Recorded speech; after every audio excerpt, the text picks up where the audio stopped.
कहते हैं कि कड़वा सच इंसान को तकलीफ दे सकता है कुछ समय के लिए, मगर झूठ तकलीफ दे सकता है जिंदगी भर के लिए। दोस्तों, अगर आप चैनल पर नए हैं तो सब्सक्राइब करना ना भूलें।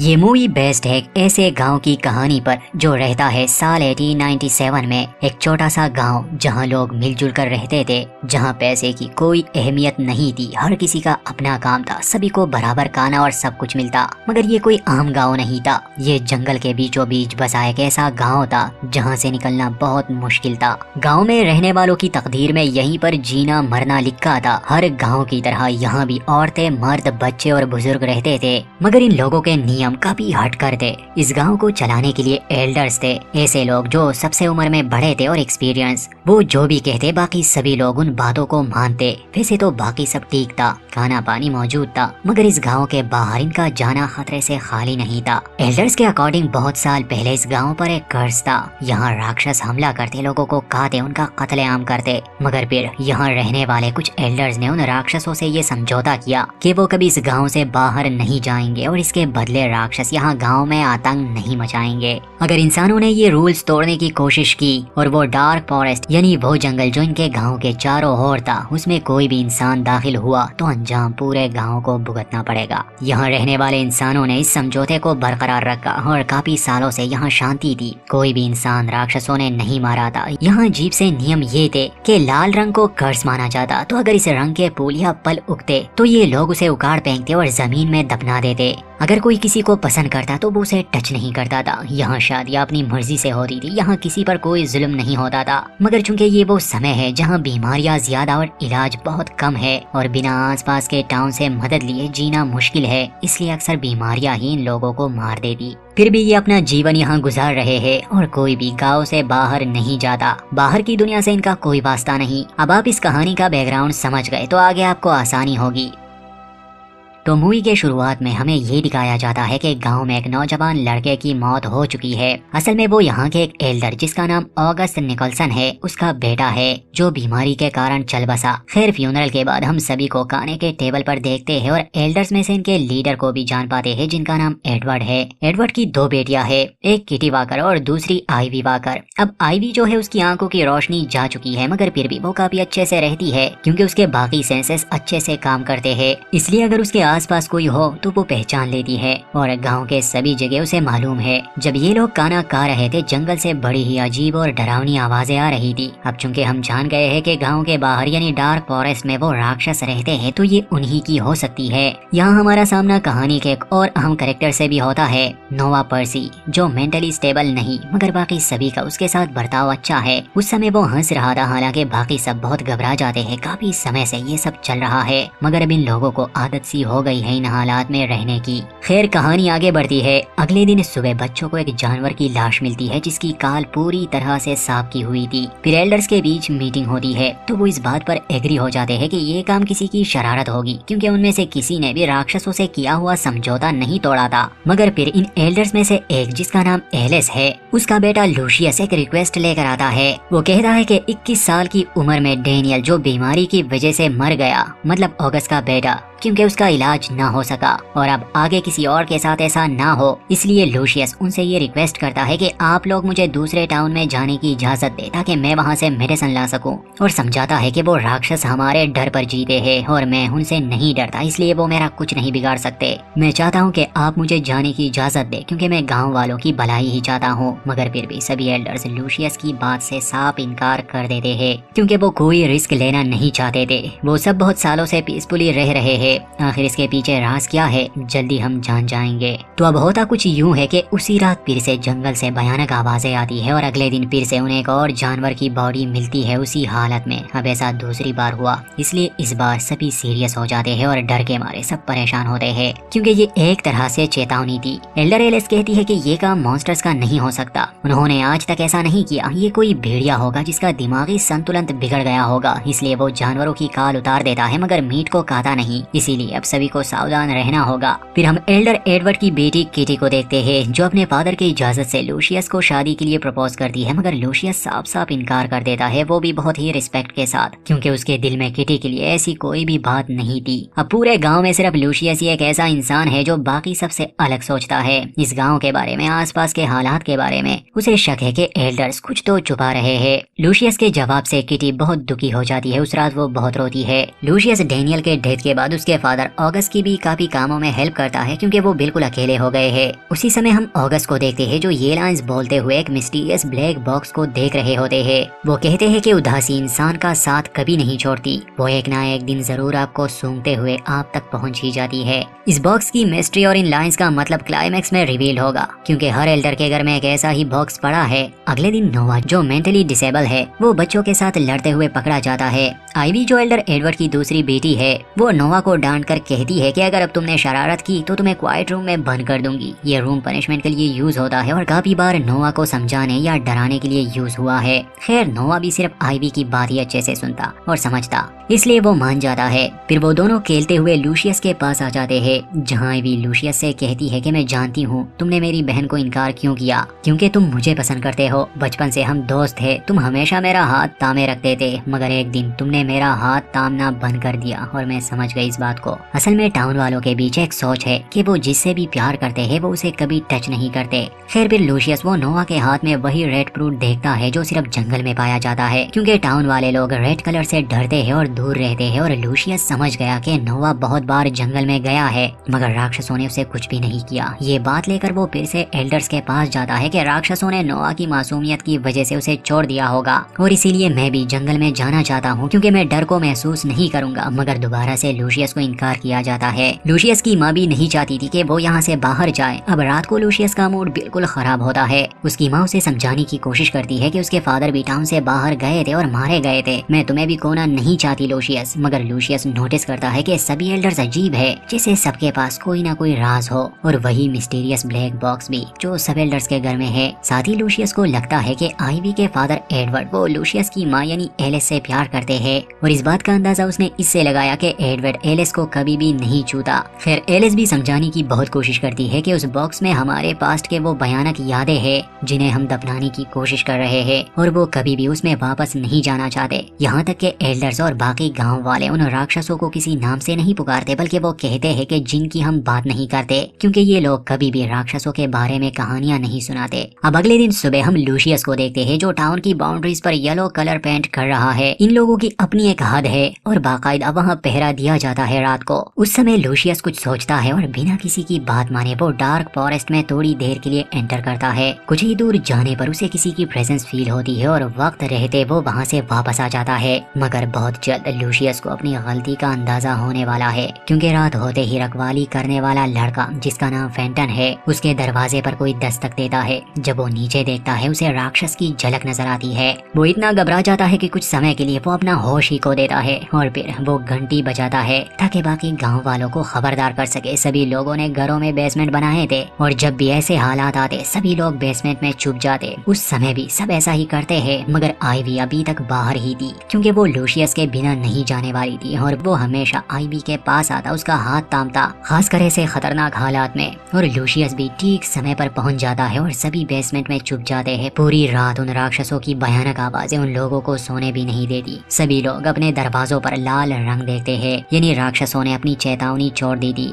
अब मीटिंग होती है सभी एल्डर्स की कि ऐसा कैसे हो सकता है। तो लूशियस भी अपना जुर्म कबूल कर लेता है, क्योंकि वो एक अच्छा इंसान है और उसका मकसद सिर्फ सबकी मदद करना है, न कि सबको मुसीबत में डालना। एल्डर्स भी इस बात को समझते हैं और खुले दिल से सब उसे माफ कर देते हैं। फिर टाउन में एक खुशी का दिन आता है जब किटी किसी और के साथ शादी के लिए राजी हो जाती है, और शादी के दिन पूरा टाउन एंजॉय करता है। लूशियस की माँ एलिस भी मुबारकबाद देने के लिए हाथ आगे बढ़ाती है एडवर्ड को। तो लूशियस की बात सच साबित होती है और एडवर्ड उससे प्यार करता है, तो वो उससे हाथ नहीं मिलाता। शादी से लौटने के बाद सबके घरों के बाहर मरे हुए जानवर लटकाए हुए थे, उनकी काल वगैरह उतार दी गई थी, क्योंकि ये किसी भेड़िया का काम नहीं हो सकता। अब आज की रात भी किसी को नींद नहीं आने वाली थी। और हम लूशियस को भी देखते हैं, जो आइवी के घर के बाहर बैठा होता है, क्योंकि उसे आइवी की फिक्र होती है। आइवी भी इस बात को फील कर लेती है, क्योंकि उसे लूशियस की स्मेल महसूस हो जाती है। आइवी जब बाहर आती है, लूशियस के साथ बैठ जाती है, तो लूशियस फाइनली अपने प्यार का इजहार करता है और आइवी को शादी के लिए भी प्रपोज करता है। इस बात से आइवी बहुत खुश थी। सुबह जब आइवी और लूशियस की शादी की खबर पूरे गाँव में फैल जाती है तो नोवा जो आइवी को पसंद करता था और मेंटल तो वो पहले से ही था, इसके बाद उसका दिमाग और भी खराब हो जाता है।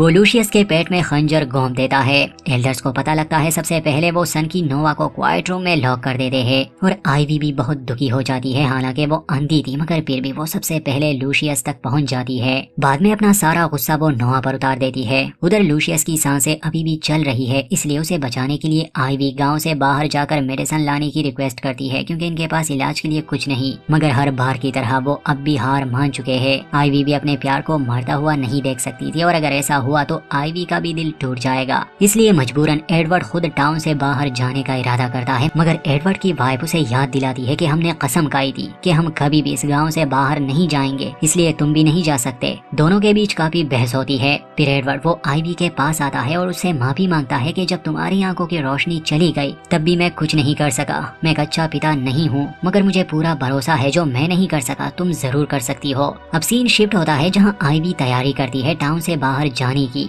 और उसके साथ दो और बंदे फेंटन और क्रिस्टोफ भी जाते हैं। वो दोनों तो डर के मारे कांप रहे होते हैं मगर आइवी बिल्कुल भी नहीं डरती क्योंकि हमें ये दिखाया जाता है कि जब आइवी गांव से नहीं निकली थी एडवर्ड ने उसे एक राज बताया था। सबसे पहले तो वो उसे एक सीक्रेट रूम में ले गया जहाँ पर उन्होंने राक्षसों की काल रखी थी जो असल में काल नहीं बल्कि एक कॉस्ट्यूम था। तो कहानी के इस राज से पर्दा हटता है कि असल में आसपास के जंगल में कोई राक्षस नहीं थे, ये बस एल्डर्स की एक चाल थी ताकि लोग यहाँ रहे और यहाँ से कभी ना जाए। सालों से ये डर इनके दिमाग में डाल दिया गया था। अब ऐसा ये लोग क्यों कर रहे थे इसका जवाब आगे मिलेगा। खैर आइवी और वो दो लड़के जब जंगल में थे आइवी को तो राज मालूम था कि यहाँ पर कोई राक्षस नहीं है मगर उन दो लड़कों को कुछ अंदाजा नहीं था, इसलिए वो इतने डर जाते हैं कि वापस गांव में लौट आते हैं। मगर आइवी फिर भी घबराई हुई थी। वो आगे बढ़ती है।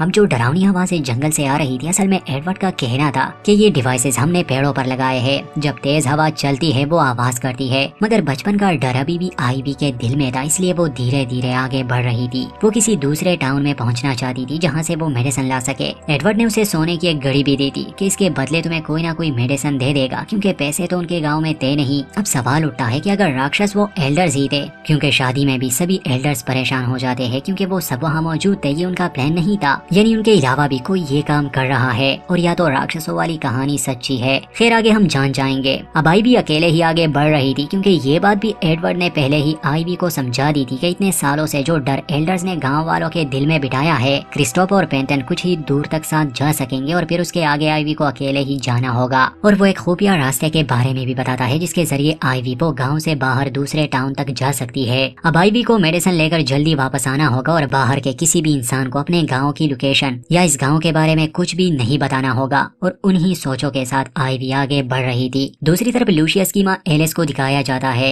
एडवर्ड उसे ये खुशखबरी देता है कि उसने आइवी को मेडिसिन के लिए भेज दिया और कहता है कि शादी होने की वजह से मैं अपना प्यार कभी जाहिर ना कर सका मगर लूशियस के लिए मैं इतना तो कर ही सकता हूँ। फिर एडवर्ड बाकी एल्डर्स को भी इस बारे में बताता है तो सभी गुस्सा हो जाते हैं कि इतने सालों की मेहनत है हमारी, ऐसा नहीं करना चाहिए था। मगर एडवर्ड किसी तरह उन सबको समझाता है कि लूशियस और आइवी जैसे लोगों का जिंदा रहना हमारे लिए जरूरी है क्योंकि इस गाँव को आगे भी चलाना है। अब हम बूढ़े हो रहे हैं, एक दिन हम मर जाएंगे। हालांकि उस समय सबकी बहस होती है। सीन शिफ्ट होता है आइवी पर जो हिम्मत करके आगे बढ़ रही थी। फिर अचानक वो एक ट्रैप में फंस जाती है मगर किसी तरह वो खुद को संभाल कर आगे बढ़ती है। मगर अब आइवी को उसी राक्षस की आवाजें आने लगती है। उसे पता है कि राक्षस का कोई वजूद नहीं मगर एल्डर्स ने कहा था कि ये भी सच है कि एक जमाने में राक्षस हुआ करते थे, ये एक अर्बन लेजेंड है। वो राक्षस अपनी एग्जिस्टेंस हमारी नकल करके साबित करते हैं। और आइवी ये बात कंफर्म करने के लिए कि लकड़ी तोड़ती है तो उसे भी जवाब में वैसे ही आवाज आती है। वो एक पत्थर फेंकती है तो सेम वही रिस्पॉन्स आता है। आइवी को राक्षस की प्रेजेंस फील होती है तो वो डर के मारे भागने लगती है। तभी हम देखते हैं कि एक राक्षस सच में आइवी के सामने है।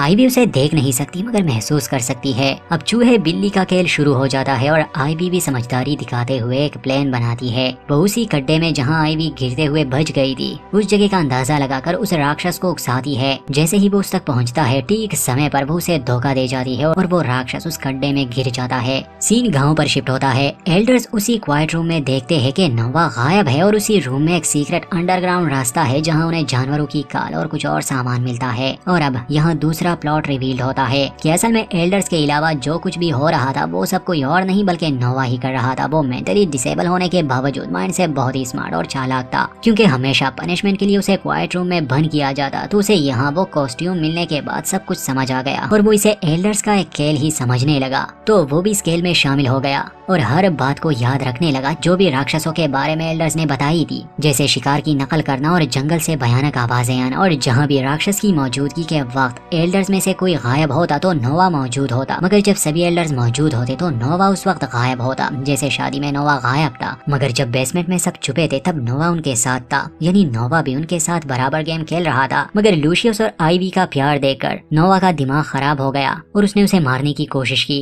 मगर जैसे करनी वैसे बनी, नोवा उस गड्ढे में गिर जाता है और मर जाता है। इसी के साथ एल्डर्स का भी काम पूरा हो गया, यानी आइवी भी उन राक्षसों पर बिलीव करने लगी। अब कुछ ही देर में आइवी को भी वो रोड मिल गया जो गांव से एग्जिट करता है और आइवी एक दीवार को पार कर लेती है। पैरेलल में हम एलिस और एडवर्ड को देखते हैं जो दरवाजा लॉक करके उसी मिस्टीरियस बॉक्स को खोलते हैं, और साथ ही हमें आइवी भी नजर आती है जो दीवार के उस पार पहुंच गई थी। और हम एक मॉडर्न कार को देखते हैं जिसके साथ ही मूवी का फाइनल प्लॉट और क्लाइमेक्स रिवील होता है। उस बॉक्स में मौजूद पिक्चर से सब समझ आ जाता है कि असल में ये कोई 18th सेंचुरी नहीं बल्कि ये तो आज का मॉडर्न समय है। मगर सिर्फ यही टाउन वक्त में पीछे क्यों चला गया? असल में सभी एल्डर्स अच्छी खासी वेल्थी फैमिली से बिलोंग करते थे और मेट्रोपॉलिटन सिटी में रहते थे, मगर सभी ने किसी न किसी वजह से अपनों को खो दिया था। जैसे मिस्टर क्लार्क ने अपनी सिस्टर को खो दिया था जिसका किसी ने रेप करके मर्डर कर दिया, और एलिस के हस्बैंड यानी लूशियस के फादर को कुछ लोगों ने पैसों के लिए लूट कर कत्ल कर दिया, और आइवी के ग्रैंडफादर यानी एडवर्ड के फादर को भी पैसों के लिए गैंग ने मर्डर कर दिया। ऐसे ही सब ने अपनों में से किसी न किसी को खो दिया था और सभी एल्डर समझ जाते हैं कि पैसा ही फसाद की जड़ है। और फिर सबने मिलकर एक फैसला किया कि इस न्यू जनरेशन से अलग हो जाएंगे और अपना सब कुछ बेचकर सभी एल्डर्स ने इस टाउन को बना दिया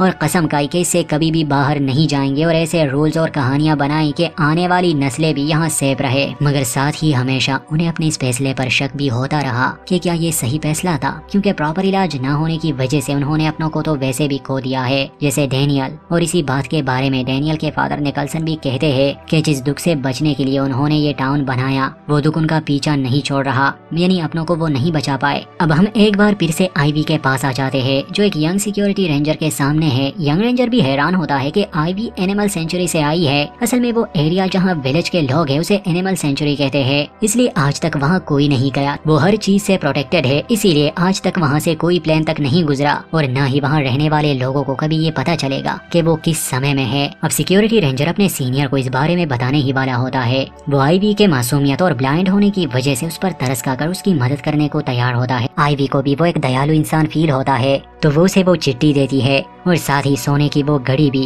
वो रेंजर अपने ऑफिस में जाता है और अपने सीनियर से छुपकर कुछ दवाइयाँ चुराकर आइवी को देता है, मगर उसे कोई अंदाजा नहीं था कि वो आई कहाँ से है। खैर दवाइयाँ पाते ही आइवी गांव की तरफ निकल जाती है। उधर टाउन में भी सबको खबर मिल जाती है कि आइवी बिल्कुल ठीक है और मेडिसिन लेकर पहुंच गई है। साथ ही उन्हें ये भी खबर मिलती है कि आइवी ने एक राक्षस को भी मार दिया है और नोवा के पेरेंट्स भी समझ जाते हैं कि वो नोवा ही है और वो अब कभी नहीं आने वाला क्योंकि वो तो टपक गया। लेकिन एल्डर्स का फायदा भी हो गया कि टाउन के लोगों को अब भी उन राक्षसों पर यकीन है, इसलिए उनका सेक्रीफाइस जाया नहीं होगा। एडवर्ड भी कहता है कि हम नोवा का अच्छे से फ्यूनरल करेंगे और सबको यही बताएंगे कि राक्षस ने उसे मारा। और फिर आइवी भी आ जाती है। वो लूशियस के पास आती है और अपना प्यार दिखाते हुए मूवी का दी एंड। अब अगर आप सोच रहे हैं कि एल्डर्स ने आखिर ये टाउन आबाद कैसे किया, मतलब इतना समय तो उनके पास था नहीं कि बच्चे पैदा करे, क्योंकि ये सभी रिच फैमिली से बिलोंग करते थे, तो उन्होंने ज्यादातर अनाथ बच्चों को ही अडॉप्ट किया था। वो बड़े हो गए, उनकी शादियां हो गई और फिर उनके बच्चे हो गए। बस उनका मकसद यही था कि वो इस दुनिया से अलग तलग रहे, मतलब हिंसा से दूर। उम्मीद है ये कहानी आपको पसंद आई होगी। ये एम नाइट शैमलन की मूवी है जिनकी कहानियां हमेशा मास्टरपीस ही होती है। दोस्तों अगर आप हमारे चैनल पर नए हैं तो सब्सक्राइब करना ना भूलें।